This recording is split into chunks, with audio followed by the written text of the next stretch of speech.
ನೋಡಿ, ಕುಮಾರಸ್ವಾಮಿ ಅವರು ನನ್ನ ಹಳ್ಳಿಯ ತಾಯಂದಿರು ಗ್ಯಾರಂಟಿಗಳಿಂದ ದಾರಿ ತಪ್ತಾ ಇದ್ದಾರೆ ಅನ್ನುವಂತ ಹೇಳಿಕೆ ಏನು ಕೊಟ್ಟರು, ಆಗಿನಿಂದಲೇ ಈ ಹೇಳಿಕೆ ಸಾಕಷ್ಟು ವಿವಾದಕ್ಕೆ ಕಾರಣ ಆಗಿದೆ.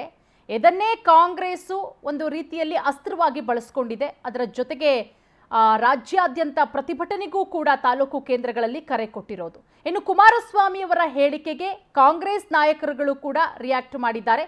ಏನು ಹೇಳಿದ್ದಾರೆ ಬನ್ನಿ ನೋಡೋಣ. ದಾರಿ ತಪ್ಪಿದಾರಂದ್ರೆ ಏನು ಅಂತ ಕೇಳಿಬಿಡಿ ಅವ್ರಿಗೆ, ಅದೊಂದು ಸ್ಪಷ್ಟ ಮಾಡಿಬಿಡ್ಲಿ. ವಿವಾದ ಕೂಡ ಏನ್ರಿ, ಏನು ದಾರಿ ತಪ್ಪಿದಾರ ಅಂತ. ಏನು ಮಕ್ಕಳಿಗೆ ಹಣವನ್ನು ಬಳಸ್ಕೊಂಡು ಮಕ್ಕಳನ್ನ ಶಾಲೆಗೆ ಕಳಿಸ್ತಾ ಇರೋದು ದಾರಿ ತಪ್ಪಿದಂಗ? ಆ ಹಣವನ್ನು ಬಳಸ್ಕೊಂಡು ಒಳ್ಳೆ ಒಂದು ಊಟವನ್ನು, ಹಸದ ಹೊಟ್ಟೆಗೆ ಊಟವನ್ನು ಹಾಕುವಂಥ ದಾರಿ ತಪ್ಪಿದಂಗ? ಒಳ್ಳೆಯ ಬಟ್ಟೆಯನ್ನು ಒಂದು ಸಹ ಹಾಕ್ಕೊಂಡಿರುತ್ತದ್ದು ದಾರಿ ತಪ್ಪಿದಂತನ? ಗ್ಯಾಸ್ ಸಿಲಿಂಡರು ಇನ್ನಿತರ ಎಲ್ಲ ಪದಾರ್ಥಗಳು ಇವತ್ತು ಸಹ ನಮ್ಮ ಅಡುಗೆ ಎಣ್ಣೆ ಎಲ್ಲನೂ ತುಟ್ಟಿಯಾಗಿದೆ. ಆ ತಟ್ಟೆ ಅನ್ಬೋದು ಸಮಾಧಾನ ಪಟ್ಕೊಂಡು ಇವತ್ತು ಸಹ ಅವರು ಮನೆ ನಡೆಸ್ತಾ ಇದ್ದು ಇವತ್ತು ಸಹ ದಾರಿ ತಪ್ಪಿದ್ದನ? ದಾರಿ ತಪ್ಪಿದ್ದಂದ್ರೆ ಏನು ಅಂತ ಕೇಳಬೇಕು. ಬಹುಶಃ ಕುಮಾರಸ್ವಾಮಿ ಅವರು BJPಗೆ ಹೋಗಿ ಅವ್ರು ದಾರಿ ತಪ್ಪಿದ್ದಾರೆ. ಈ ದಾರಿ ತಪ್ಪಿದಾಗ ದಾರಿ ತಪ್ಪಿದ ಹೇಳಿಕೆಗಳನ್ನು ಕೊಡ್ತಾ ಇದ್ದಾರೆ.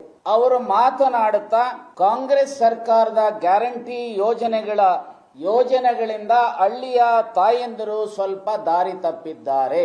ಗ್ಯಾರಂಟಿಗಳಿಂದ ಇಂದು ಗ್ರಾಮಗಳಲ್ಲಿ ಕೌಟುಂಬಿಕ ಬದುಕು ಏನಾಗಿದೆ ಎಂಬ ಬಗ್ಗೆ ತಾಯಂದಿರು ಸ್ವಲ್ಪ ಯೋಚನೆ ಮಾಡಬೇಕು ಅಂತ ಹೇಳಿದ್ದಾರೆ.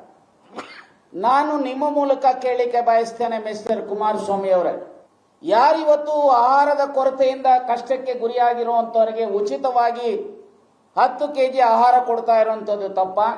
ನಿರುದ್ಯೋಗಿ ಯುವಕರಿಗೆ, ಪದವೀಧರರಿಗೆ 3,000, ಡಿಪ್ಲೊಮಾ ಹೋಲ್ಡರ್ಗೆ 1,000 ಕೊಡ್ತಾ ಇರುವಂತದ್ದು ತಪ್ಪ? ಇದು ಯಾವ ರೀತಿ? ಇದು ದುರದೃಷ್ಟ.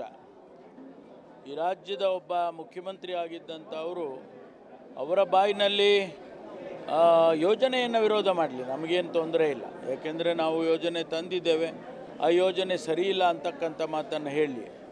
ಆದರೆ ನಮ್ಮ ತಾಯಂದಿರ ಬಗ್ಗೆ, ನಮ್ಮ ಸಹೋದರಿಯರ ಬಗ್ಗೆ ಅವರು ದಾರಿ ತಪ್ಪಿದ್ದಾರೆ ಅಂದರೆ ಅರ್ಥ ಏನಿದೆ? ಏನು ಅರ್ಥ ಬರುತ್ತೆ? ಸಾಮಾನ್ಯವಾಗಿ ಹಳ್ಳಿ ಭಾಷೆಯಲ್ಲಿ ದಾರಿ ತಪ್ಪಿಟ್ಟವಳು ಅವಳು ಅಂತಾರೆ, ಅಂದರೆ ಅರ್ಥ ಕೆಟ್ಟೋಗಿದ್ದಾಳೆ ಅಂತ. ಆ ಅರ್ಥದಲ್ಲಿ ಬರೋ ರೀತಿಯಲ್ಲಿ ಅವರು ಮಾತನಾಡಿದ್ದಾರೆ ಅಂತೇಳಿ ಈಗಾಗಲೇ ಭಾಳ ಪ್ರತಿಕ್ರಿಯೆ ಬರ್ತಾ ಇದೆ. ಮಾನ್ಯ ಮುಖ್ಯಮಂತ್ರಿಗಳಾಗಿದ್ದಂಥ ಕುಮಾರಸ್ವಾಮಿಯವರು ಈ ಮಾತನ್ನು ಆಡಬಾರ್ದಾಗಿತ್ತು.